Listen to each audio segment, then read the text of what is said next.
যার নামে আল্লাহ তাআলা কোরআনে একটা সূরা দিলেন। উনি পৃথিবীতে এমন একজন মহিয়সী নারী, যেই নারীর গর্ভে, যেই নারীর পেটের ভেতরে স্বামীর স্পর্শ ছাড়া সন্তান দিয়েছে কে? সাইয়েদনা ঈসা আলাইহিস সালাম পেটে আসলেন। মারিয়াম আলাইহিস সালাম লজ্জা পেলেন। হায় হায়, কেমন করে এলাকাবাসীদের কাছে আমি আমার মুখ দেখাবো? বিয়ে করি নাই, স্বামী নাই, বিয়ে হয় নাই, স্বামী নাই, কিন্তু পেটে সন্তান চলে এসেছে। হায় হায়, এলাকায় কেমনে মুখ দেখাবো? লজ্জায় পড়ে মারিয়াম আলাইহিস সালাম এলাকা থেকে চলে গেলেন। কি অবাক করে কাণ্ড! বাচ্চা ভূমিষ্ঠ হওয়ার জন্য, বড় হওয়ার জন্য 6 মাস 7 মাস লাগে নাই, পেটে বাচ্চা আসার সাথে সাথে বাচ্চাটারে বড় করে দিয়েছে কে? সাইয়েদাতুনা মারিয়াম আলাইহিস সালাম এবার বসে পড়লেন, বুঝতে আরম্ভ করলেন প্রেগন্যান্সির পেইন উঠেছে। হঠাৎ করে পেট থেকে বাচ্চা ভূমিষ্ঠ হয়ে যাওয়ার পরে উনি কাঁপতে আরম্ভ করলেন। ক্ষুধার চোটে খাবার কিছু নাই, সামনে ঝর্ণা, উপরে একটা খেজুর গাছ।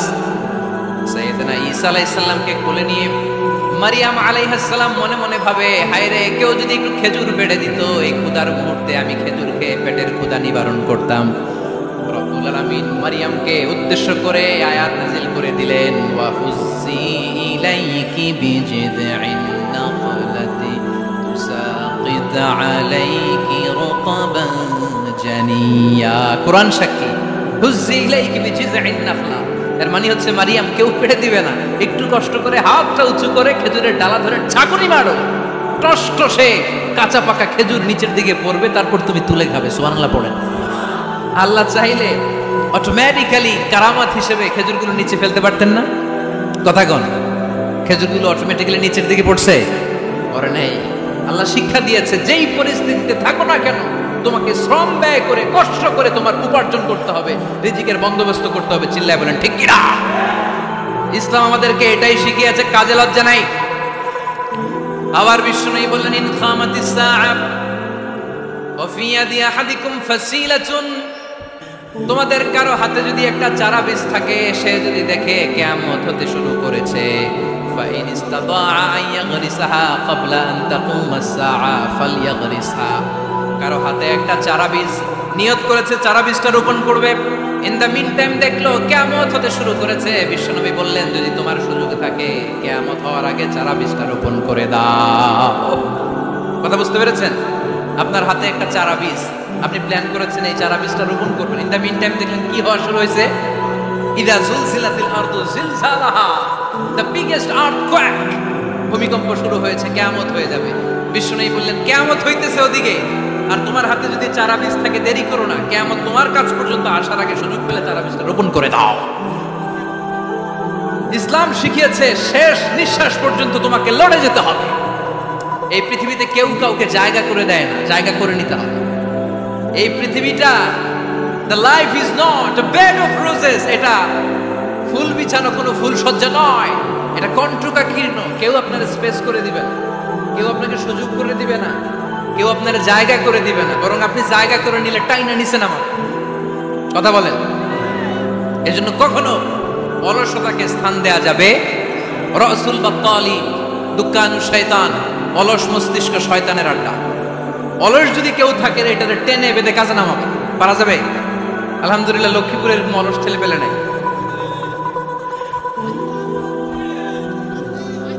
আছে। আমরা আজকে অলসতাকে নো বলে যাবো এই মাহফিল থেকে। অলসতাকে আমরা কি বলবো? আওয়াজ করে বলতে হবে। অলসতাকে কি বলবো আমরা? মুমিনের জীবনে কোনো অলসতা নেই। অলস হয় মুনাফিকরা। অলস হয় কারা? চিল্লায় বলতে হবে। মুমিনরা অলস হয়। অলস হয় কারা? এজন্য কোরআনে আল্লাহ একথাও বলে দিলেন, ওয়াইদা কামু ইলাস সালাতি কামু কুসালা ইউরাউনান নাসা ওয়ালা ইয়াযকুরুনাল্লাহা ইল্লা কালিলা। সুবহানাল্লাহ পড়েন। মুনাফিকরা যখন মানুষকে দেখানোর জন্য নামাজে যায়, ওই নামাজে তাদের ইখলাস নাই, ওই নামাজের ভেতরে তাদের কোনো খুশু খুদু নাই, ওই নামাজের ভেতরে আছে শুধু অলসতা। ওই নামাজে কি আছে? কিন্তু আমরা যখন নামাজে যাই, আমাদের অলসতা আছে? আমরা নামাজ পড়লে আমাদের হৃদয়টারে সজীব করে দেয় কে? আমরা উযু করলে আমাদের মনটাকে চাঙ্গা করে দেয় কে? আমরা মসজিদে ঢুকলে হৃদয়টাকে প্রাণবন্ত করে দেয় কে? মুমিন তো নামাজে গেলে চাঙ্গা হয়, মুমিন ওযু করলে চাঙ্গা হয়। বিষ্ণু ঈসা ইসলাম বললেন, ইয়াকিদু শাইতানু আলা কাফিয়াতি রাসি আহাদিকুম ইদা নাম। খেয়াল করে শুনবেন লক্ষ্মীপুরের ভাইরা, চমৎকার একটা হাদিস। আমরা যখন ঘুমোতে যাই, শয়তান আমাদের প্রত্যেকের মাথার পিছনে 3টা অলসতার গিট মারে। কয়টা? আওয়াজ করে বলেন। 3টা অলসতার গিট মারে। ইয়াকিদু শাইতানু আলা কাফিয়াতি রাসি আহাদিকুম সালাসা উকাব। 3টা গিট মারে যখন আমরা ঘুমোতে যাই। অলসতার 3টা গিট মেরে আমাদের কানের সামনে এসে ফিসফিস করে মন্ত্র পড়তে থাকে, আলাইসা লাইলুন তাওয়িলুন ফারকুদ, আলাইসা লাইলুন তাওয়িলুন ফারকুদ। বিশাল লম্বা রাত, ঘুমাও, অনেক সময় আছে, ঘুমাও। রাত 5টা বেজে যাচ্ছে, তাহাজ্জুদের সময় শেষ হয়ে যাচ্ছে, তখনও শয়তান বলে রাত অনেক লম্বা, ঘুমাও। ফজরের সময় পার হয়ে যাচ্ছে, সূর্য উঠে যাচ্ছে, শয়তান বলে আলাইসা লাইলুন তাওয়িলুন ফারকুদ, এখনো অনেক সময় আছে, লম্বা লম্বা লম্বা চৌড়া রাত পড়ে আছে, তুমি ঘুমাও। বিষ্ণুই বললেন, ফাইন ইস্তাইকাযা ওয়া যাকারাল্লাহ ইনহাল্লাত উকদা। আমার উম্মতের কেউ যখন ঘুম থেকে জেগে ঘুম থেকে ওঠার দোয়া পড়া শুরু করে দেয়, অলসতার প্রথম গিটটা সাথে সাথে খুলে দেয় কে? আপনি ঘুম থেকে উঠেই যখন ঘুম থেকে ওঠার দোয়া পড়বেন, আপনার অলসতার প্রথম গিট খুলে দেয় কে? ঘুম থেকে ওঠার দোয়াটা কি? আলহামদুলিল্লাহিল্লাযী আহইয়ানা বা'দা মা আমাতানা ওয়া ইলাইহিন নুশুর। প্রশংসা সে আল্লাহ, যে আল্লাহ আমাদেরকে লম্বা একটা ঘুম শেষে, মৃত্যু শেষে আমাদেরকে ঘুম থেকে উঠালেন। এই দোয়াটা পড়ার সাথে সাথে শয়তান যে 3টা গিট মারছে, ওই 3টার একটা খুলে দেয় কে? ফাইন তাওয়াদ্দা ইনহাল্লাত উকদা। ঘুম থেকে জেগে ঘুমের দোয়া পড়ার পরে যখন কেউ ওযু করে ফেলে, অলসতার দ্বিতীয় গিটটাও খুলে দেয় কে? ওযু করার পরে ফাইন সাল্লাত ইনহাল্লাত উকদা, নামাজের মুসল্লায় দাঁড়িয়ে যখন নামাজ শুরু করে দেয়, অলসতার 3 নাম্বার গিটটাও খুলে দেয় কে? 3টা গিট যখন খুলে দেয়, বিষ্ণু ঈসা ইসলাম বললেন, ফাসবাহা নাশীদাল কলব। নাশীদ, তখন মুমিন বান্দা সজীব হয়ে ওঠে, প্রাণবন্ত হয়ে ওঠে, উচ্ছ্বসিত হয়ে ওঠে। ওয়া ইল্লা হাবিসান নাফসি কাসলান। আর যদি ঘুমিয়ে থাকে, 3টা গিট তার মাথার পেছনে শয়তানের অলসতার লেগে থাকে, তাহলে তার দিনটা শুরু হয় অলসতা দিয়ে, আর সে হয় অলসতার রাজা। চিল্লায় এখন ঠিক কিনা? এজন্য আমরা কি অলস হতে চাই না কর্মঠ হতে চাই? কোন নবীরা কি অলস ছিলেন? পৃথিবীতে কোন নবী অলস ছিলেন? সব নবী কর্মঠ ছিলেন। বিষ্ণু ঈসা ইসলাম বললেন, মা বাআসাল্লাহু নাবিয়্যান ইল্লা রাআল গানাম। এই পৃথিবীতে এমন কোন নবী নাই যেই নবী বকরি চড়ায় নাই। কি চড়ায় নাই? বকরিরে আপনারা লক্ষ্মীপুরের ভাষায় কি বলেন? কি বলেন? ছাগল। পৃথিবীতে এমন কোন নবী নাই যেই নবী কি চড়ায় নাই? ছাগল চড়ায় নাই। সাহাবারা বললেন, ইয়া রাসূলুল্লাহ আনতা কাযালিক, আপনিও ছাগল চড়াইছেন? বিষ্ণু ঈসা ইসলাম বললেন, না, আমিও ছাগল চড়িয়েছি। ওয়া ইন্নী আরআহা আলা কারারাইতি আহলি মক্কা, আমি তো মক্কাবাসীদের অল্প কিছু পয়সার বিনিময়ে তাদের ছাগলগুলোকে চড়িয়ে দিতাম। সুবহানাল্লাহ পড়বেন না? বিষ্ণু ঈসা ইসলাম ছাগল চড়াতেন। ছাগল চড়ানো সহজ কাজ না কঠিন কাজ? কেন কঠিন এটা? হ্যাঁ, টেরা খুঁটি মারে। হ্যাঁ, ছাগল যারা পালে তারা জানে ছাগল পালা কত কষ্ট। ওরে ডানে টান দিলেও কই যায়, রশি ধরে বায়ে টান দিলে কই যায়, সামনে টানলে কই যায়, পিছনে টানলে কই যায়। সারা সপ্তাহ আপনি সময় পান না এটার গোসল করাবেন। ভাবলেন আজকে জুমার দিন আমিও গোসল করি, এটার গোসল করাই। এটারে আপনি পুকুর ঘাটে নিবেন, টান দিয়েছেন, ওর বাপের কিরাও 1 ইঞ্চিও সামনে যাবে না। ঠিক কি না? এই টেরা প্রাণী। আল্লাহ কি মহিমা! আল্লাহ তাআলা পৃথিবীর সবচেয়ে শ্রেষ্ঠতম মানুষদেরকে ছাগল চড়িয়ে ছেড়েছেন। ঠিক কি না? মা বাআসাল্লাহু নাবিয়্যান ইল্লা রাআল গানাম। এই পৃথিবীতে এমন কোন নবী ছিল না যে নবীরা ছাগল চড়ায় নাই। আল্লাহ বুঝাতে চাইলেন, ছাগল চড়ানো অনেক কষ্টের কাজ, অনেক ধৈর্যের প্রয়োজন। এখন নবীরা তোমরা ছাগল চড়াও, কিছুদিন পর ছাগলের চেয়েও টেরা জাতি মানুষ চড়াইতে হবে। মানুষের মধ্যেও টেরা আছে না নাই? ভালো বললে ভালোটা বুঝে না, ডানে যেতে গেলে বায়ে যায়, বায়ে যেতে বললে ডাইনে যায়, এরকম আছে না নাই? সম্মানিত ভাইয়েরা, সমস্ত আম্বিয়া আলাইহিমুস সালাম ওনারা কর্মঠ ছিলেন। সাইয়েদনা আদম আলাইহিস সালাম নিজ হাতে চারা গাছ রোপণ করে চাষাবাদের কাজ করেছেন। সুবহানাল্লাহ পড়েন। সাইয়েদনা ইব্রাহিম আলাইহিস সালাম চাষাবাদের কাজ করেছেন। সাইয়েদনা দাউদ আলাইহিস সালাম নিজ হাতে যুদ্ধের জন্য যে পোশাক পরতে হয়, যেটা পরলে গায়ের মধ্যে ছুরি মারলেও ঢুকে না, ওই শিরস্ত্রাণ বানিয়েছেন, নিজ হাতে তলোয়ার বানিয়েছেন। সুবহানাল্লাহ পড়েন। সাইয়েদনা মুসা আলাইহিস সালাম ছাগল চড়িয়েছেন। সাইয়েদনা মুসা আলাইহিস সালামের মেজাজ নরম না গরম? নবীদের মধ্যে সবচেয়ে বেশি মেজাজওয়ালা নবী ছিলেন মুসা আলাইহিস সালাম। উনিও 8 থেকে 10 বছর সাইয়েদনা শুআয়ব আলাইহিস সালামের এরিয়াতে ছাগল চড়িয়েছেন। চিল্লায় বলেন সুবহানাল্লাহ। এজন্য নবীরা যেহেতু কাজ করেছেন, কর্মঠ ছিলেন, আমরাও কর্মঠ হব, ঠিক কিনা? সাহাবারাও কর্মঠ ছিলেন, বিশ্বনবীর সাহাবারাও ব্যবসা করতেন। সাইয়েদনা আবু বকরের বিশাল ব্যবসা প্রতিষ্ঠান ছিল। সুবহানাল্লাহ পড়েন। আপনারা হজ উমরা করেছেন কে কে দেখি? করছেন? মাশাআল্লাহ। যারা করে নাই আল্লাহ তাদেরকে আল্লাহর ঘর জিয়ারতের তুমি নসিব করো। বিশ্বনবীর মাকবারার সামনে দাঁড়িয়ে আমরা যেন সালাম পেশ করতে পারি, তুমি নসিব করো। বাইতুল্লাহ শরীফে এবং মসজিদ নববীতে আমরা যেন সালাত আদায় করতে পারি, আল্লাহ তুমি নসিব করো। সাইয়েদনা আবু বকর রাদিয়াল্লাহু তাআলা আনহুর ব্যবসা প্রতিষ্ঠান ছিল মক্কার কাবাঘরের পাশেই। ওনার ব্যবসা প্রতিষ্ঠানগুলো যেখানে ছিল ঠিক ওইখানেই সৌদি সরকার এখন শপিং মল বানিয়ে দিয়েছে, মাতজার আবু বকর। মক্কা শহরের যেখানে বহিরাগতরা এসে ওখানে ছাগল, ওখানে ঘোড়া, উট এগুলো রাখতো, আস্তাবল রাখতো, ঘোড়ার উট যেখানে রাখা হতো ঠিক ওই জায়গায় সৌদি সরকার ওটার পার্কিং লট বানাইছে। মানে যেখানে আগে সাহাবাদের ব্যবসার জায়গা, ওইখানে বর্তমানে শপিং মল। যেখানে আগের সময়কাল সাহাবারা উট আর ঘোড়া রেখে বাঁধতো, ওইখানে এখন গাড়ি ঘোড়া রাখার ব্যবস্থা করা হয়েছে। সাইয়েদনা আবু বকর অনেক বড় ব্যবসায়ী ছিলেন। ওনার নিজ টাকা দিয়ে হাবাসা থেকে আসা সাইয়েদনা বেলালকে তিনি 20,000 স্বর্ণ মুদ্রা দিয়ে উমাইয়া ইবনে খালাফের কবল থেকে তিনি মুক্ত করেছেন। সাইয়েদনা উসমান যুন্নুরাইন বড় ব্যবসায়ী ছিলেন।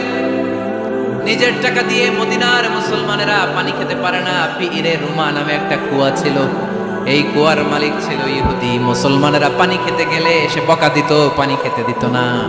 বিশ্বনবী বললেন, আমার সাহাবীদের মধ্যে এমন কি কেউ নাই নিজের অর্থায়নে পীরে রুমা কিনে মুসলমানদেরকে দিয়ে দিবে? সাইয়েদনা উসমান যুন্নুরাইন বলল, ইয়া রাসূলুল্লাহ, আপনার খেদমতে আমি হাজির। মুহূর্তের মধ্যে সাইয়েদনা উসমান যুন্নুরাইন নিজের অর্থায়নে পীরে রুমাটা কিনে মুসলমানদের জন্য সদকা করে দিয়েছে। তো ব্যবসা না করলে, কর্মঠ না হলে, উপার্জন না হলে সদকা করা যাবে? চিল্লায় বলেন করা যাবে? সুনানে তিরমিজির বর্ণনা, বিষ্ণু ঈসা ইসলাম মক্কা থেকে যত সাহাবারা হিজরত করে মদিনায় এসেছে, মদিনাতে কোনো না কোনো সাহাবার সাথে বিশ্বনবী ভ্রাতৃত্বের বন্ধনে আবদ্ধ করে দিয়েছে। সুবহানাল্লাহ পড়েন। এজন্য মক্কা থেকে যারা এসেছে এদেরকে বলে মুহাজির। এদেরকে কি বলে? আর মদিনায় যারা ছিল এদেরকে বলে আনসার। এদেরকে কি বলে? আওয়াজ করে উত্তর দিবেন। মক্কা থেকে যারা এসেছে তাদের নাম, আর যারা মদিনার সাহাবী তাদের নাম আনসার। আজকে এই মাহফিলে লক্ষ্মীপুর এর বাইরে থেকে কারা কারা আসছেন দেখি?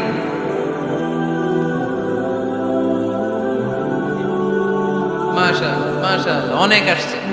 আল্লাহ ভাইদেরকে তুমি কবুল করো, হাত নামান। এই যে লক্ষ্মীপুরের বাইরে থেকে যে ভাইরা আসছে তারা লক্ষ্মীপুরের মেহমান, ঠিক কিনা? মক্কা থেকে হিজরত করে যে সমস্ত সাহাবারা এসেছিল তারা ছিল মদিনার মেহমান। বিশ্বনবী এক এক মক্কার সাহাবীকে মদিনার এক এক সাহাবীর সাথে ভ্রাতৃত্বের বন্ধনে আবদ্ধ করে দিলেন। আব্দুর রহমান ইবনে আউফ রাদিয়াল্লাহু তাআলা আনহু, ওনার সাথে ভ্রাতৃত্বের বন্ধনে যে সাহাবীকে বিশ্বনবী আবদ্ধ করে দিলেন, ওনার নাম হচ্ছে সাআদ ইবনে রাবিয়া। কি নাম? মদিনার অনেক বড় ব্যবসায়ী। বিশ্বনবী বললেন, ও আব্দুর রহমান ইবনে আউফ, সম্পদ ছেড়ে দিয়ে, পরিবার ছেড়ে দিয়ে, স্থাবর সব ছেড়ে দিয়ে আল্লাহ রাসূলের ভালোবাসায় মক্কা থেকে মদিনায় এসেছো। মদিনায় তোমার চিন্তা নাই, সাদ ইবনে রবিকে আমি তোমার ভাই বানিয়ে দিলাম। সাদ ইবনে রবি তোমার আপন ভাইয়ের মতো। সাদ ইবনে রবি বলল, আব্দুর রহমান, জীবনে তোমারে কোনোদিন দেখি নাই, তোমারে আমি চিনি না, তোমার নাম শুনি নাই, কিন্তু বিশ্বনবী তো তোমার দায়িত্ব আমাকে দিয়েছে। আমার চেয়ে বড় ধনী এই মদিনার মধ্যে দ্বিতীয় কেউ নাই। আজ থেকে তুমি আমার ভাই, আজ থেকে তুমি আমার কি? আল্লাহ আমাকে যত সম্পত্তি দান করেছে তার অর্ধেক সম্পত্তি আমি তোমার নামে দিয়ে দিলাম।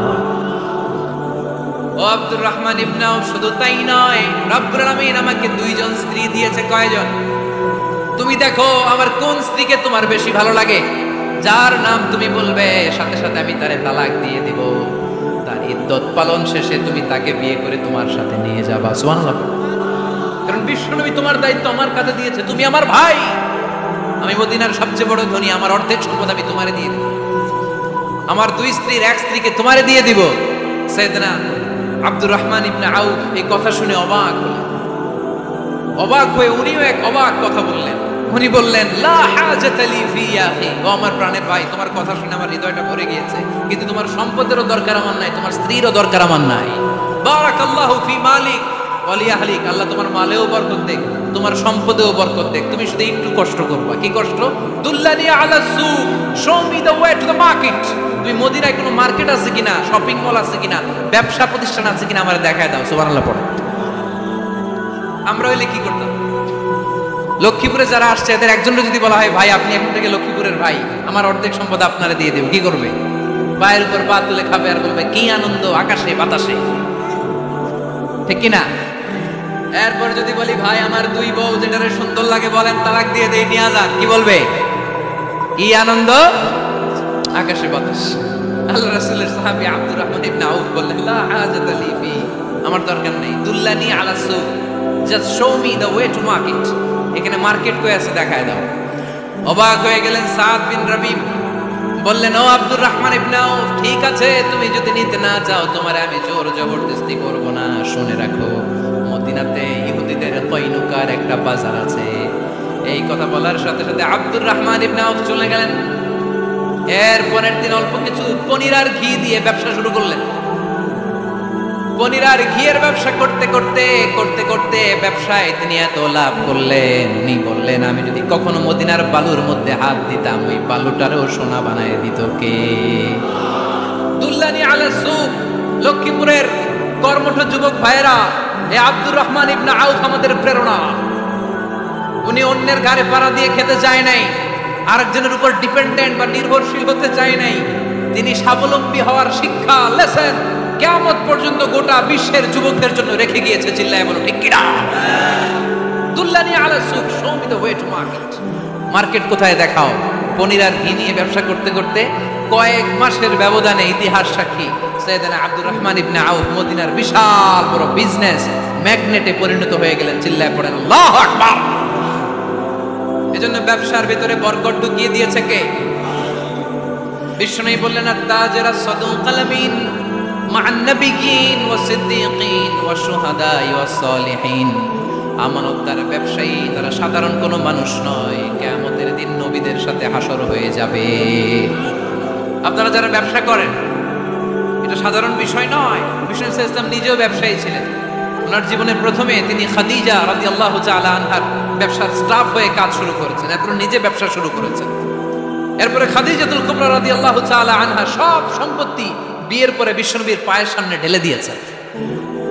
বললেন, ইয়া রাসূলুল্লাহ, এই সম্পদ আমি আপনাকে দিয়ে দিলাম, আপনি ইচ্ছামতো দিনের প্রয়োজনে খরচ করেন। সুবহানাল্লাহ পড়েন। এজন্য বিষ্ণু ইসলাম আমাদের জন্য উপমা, আব্দুর রহমান ইবনে আউফ আমাদের জন্য উপমা। যারা ব্যবসা করেন তারা বিষ্ণু ইসলামের সুন্নাহ পালন করছেন। আত-তাজির আস-সাদুক আল-আমিন, বিষ্ণু বললেন সত্যবাদী আমানতদার ব্যবসায়ী, যে ব্যবসা করতে যে মিথ্যা কথা বলে না। অনেক ব্যবসায়ীরা আছে পণ্য চালানোর জন্য মিথ্যা কথা বলে আর কসম কাটে, আছে না নাই? এমনটা করা যাবে? সকালবেলা স্ত্রীরে বলে, এই গরুগুলা বিক্রি করবো, তুই একটা দাম কত কমো? স্ত্রীরে শিখাই দিচ্ছে, এই গরুর দাম তুই 40,000। তো বউ বলে ঠিক আছে, দাম কইলাম 40,000। তো এরপরে বাজারে যখন গরু বিক্রি করতে যায়, একজন যখন বলে যে ভাই এটা 30,000 টাকা দিয়ে কিনবো, কয় ভাই আল্লাহর কসম সকালে একজন 40,000 দাম কইছে, আমি দেই নাই। আছে না নাই? কৌশল করে, বউরে শিখাইছে সকালে, তুই দাম কর 40,000। তো বাজারে যায়, সকালে একজন দাম করছে, দাম করে কইছে 40,000 দেই নাই, আপনারা 30,000 কেমনে দেই? এরকম ডাকাইতে আছে না নাই? আলহামদুলিল্লাহ লক্ষ্মীপুরে এরকম লোকজন নাই। আর নাই, আমি কই নাই, এরা কই আছে। লক্ষ্মীপুরের মানুষ খুব ধার্মিক, আমি জানি। লক্ষ্মীপুর, নোয়াখালী, ফেনী এই বেল্টের লোকজন খুব আল্লাহওয়ালা। এদের মধ্যে আল্লাহওয়ালার সংখ্যা বেশি, এখানে আলেম ওলামা বেশি, এখানে মসজিদ মাদ্রাসা বেশি। এই জন্য এই জেলাগুলোতে আল্লাহর রহমতও বেশি। আল্লাহ তুমি এই জেলার ছেলেবেলাদেরকে, এই জেলার লোকদেরকে তুমি কবুল করো, মা বোনদেরকে তুমি কবুল করো। সম্মানিত ভাইয়েরা, এজন্য আজকের মাহফিল থেকে আমরা যেটা শিখলাম সেটা হচ্ছে পরিশ্রমে কোনো লজ্জা আছে? আমরা কাজ করে খাবো, ঠিক কিনা? Never under estimate any job. যুবক ভাইয়েরা, লক্ষ্মীপুরের যুবক ছেলেরা শুনতেছ? এরকম আওয়াজ করতে হবে, কান খাড়া করে শোনো। Never under estimate any job. কোনো চাকরিকে ছোট করে দেখা যাবে, whether it's small or big, you don't care. এটা কেয়ার করা যাবে না। ছোট্ট চাকরি পাইলে ঢুকে যাবা, বড় অফার আসলে পরে ঢুকবা। এটা ছোট কাজ, এটা হোটেলের ওয়েটার, এটা ছোট্ট স্টাফ, এটা কেরানি না। কাজ কাজই, কাজের মধ্যে কোনো ছোট বড় নাই। খেটে খাওয়া মানুষকে বিষ্ণুনবী অনেক সম্মান করতেন। বিষ্ণুনবী সাল্লাল্লাহু আলাইহি ওয়াসাল্লাম খেটে খাওয়া মানুষদেরকে এত ভালোবাসতেন, বিদায় হজের মতো এত গুরুত্বপূর্ণ ভাষণও এই মেহনতি মানুষদের কথা বাদ যায় না। সুবহানাল্লাহ পড়বেন না? দিনটা ছিল জুমাবার। বিষ্ণুনবী সাল্লাল্লাহু আলাইহি ওয়াসাল্লাম আরাফাতের ময়দানে দাঁড়িয়ে ঐতিহাসিক একটা ভাষণ দিলেন। এই ভাষণের নাম হলো বিদায় হজের ভাষণ। এই বিদায় হজের ভাষণেও খেটে খাওয়া মানুষের কথা বিশ্বনবী বাদ দেয় নাই। বিশ্বনবী বলেছেন, আরিক্কাকুম, খবরদার অধীনস্থ কর্মচারীদের সাথে খারাপ আচরণ করো না। আতঈমুহুম মিম্মা তাকুলুন ওয়াকসুহুম মিম্মা তালবিসুন। খবরদার মনে রেখো, তোমরা যা খাবে তোমাদের অধীনস্থ কর্মচারীদেরও তা খাওয়াবে, তোমরা যা পড়বে তাদেরও তা পড়াবে। বিশ্বনবী শেষ নিঃশ্বাস ত্যাগ করে যাওয়ার আগে যেই কয়েকটা কথা বলেছিলেন তার মধ্যে মেহনতি মানুষদের জন্য কথা আছে রাড়াই। বিষ্ণু ইসলাম যখন শেষ নিঃশ্বাস ত্যাগ করবেন তিনি বলেছিলেন, আসসালাত আসসালাত, উম্মতেরা নামাজ নামাজ নামাজ ছেড়ে দিও না, নামাজ তরক করো না, নামাজ কাজা করো না। আর বলেছিলেন, ওমা মালাকাত আইমানুকুম, অধীনস্থ কর্মচারীদের সাথে খবরদার খারাপ আচরণ করো না। যারা কর্মচারীদের সাথে খারাপ আচরণ করে, যারা মানুষের কাছ থেকে শ্রম নিয়ে কাজ করিয়ে টাকা দেয় না, কিয়ামতের দিন তাদের বিরুদ্ধে মামলা দায়ের করবে কে? কে করবে? হাদিসে কুদসি সাক্ষী বিষ্ণু ইসলাম বলেন, আল্লাহ তাআলা ফরমান, আনা খাসমুহুম সালাসাতুন আনা খাসমুহুম ইয়াউমাল কিয়ামা। তিন শ্রেণীর ব্যক্তির বিরুদ্ধে আল্লাহ বলেন, আমি নিজেই কিয়ামতের দিন মামলা দায়ের করব। I will be against them in the day of judgment. Three categories of people, I will be against them in the day of judgment. তিন শ্রেণীর লোক কিয়ামতের দিন তারা ছাড় পাবে না। আল্লাহ বলেন, আমি নিজেই তাদের বিরুদ্ধে মামলা দায়ের করব। এর মধ্যে এক শ্রেণীর লোক হচ্ছে রাজুলুন ইস্তাআজারা জিরান ফাস্তাউফা মিনহু ওয়া লাম ইয়াতি আজরা। একজন শ্রমিক ভাড়া করে তার কাছ থেকে কাজ নিয়েছে কিন্তু তার পারিশ্রমিক আদায় করে নাই। এরকম আছে না নাই? দাপট দেখায়, দাপট দেখায় ইউনিভার্সিটির ক্যান্টিনগুলোতে। ইউনিভার্সিটির ক্যান্টিনে যে খায় মাগার বিল দেয় না, এরকম টাকায় দাসরা নাই। চায়ের দোকানে যা খায় একটা পরে দিব, বিল দেয় না, আসরা নাই। দোকানে যে পণ্য কিনে বিল দেয় না, একটা পরে দিব, আসরা নাই। কিয়ামতের দিন আল্লাহ তোরে মাস্তানি ছুটাবে, চিল্লা এখন ঠিক কিনা? আনা খাসমুহুম, আমি নিজেই তাদের বিরুদ্ধে মামলা দায়ের করব। কথাটা কার? এজন্য বিশ্বনবী বললেন, খবরদার মেহনতি মানুষ, খেটে খাওয়া মানুষ, এদের দোয়া কবুল হয়ে যায়। আতুল আজিরা আজরাহু ক্বাবলা আন ইয়াজিফা আরাকুহু। খবরদার বিশ্বনবী বললেন, শ্রমিকের ঘাম শুকিয়ে যাওয়ার আগে তাদের পারিশ্রমিক মিটিয়ে দাও। বিশ্বনবীর বিখ্যাত হাদিস, আতুল আজিরা আজরাহু ক্বাবলা আন ইয়াজিফা আরাকুহু। শ্রমিকের ঘাম মাটিতে লাগার আগে, শুকিয়ে যাওয়ার আগে তাদের পারিশ্রমিক মিটিয়ে দাও। কেননা তারা যদি বদদোয়া করে তোমার জীবনকে জাহান্নাম বানিয়ে দিবে কে? বিষ্ণু ইসলাম সব সময় খেটে খাওয়া মানুষদেরকে আগলে রাখতেন। সব সময় শুধু যে ভাষণে মেহনতি মানুষদের সাথে ভালো আচরণ করতে বলতেন, শ্রমিকদের সাথে ভালো আচরণ করতে বলতেন, এমনটা নয়।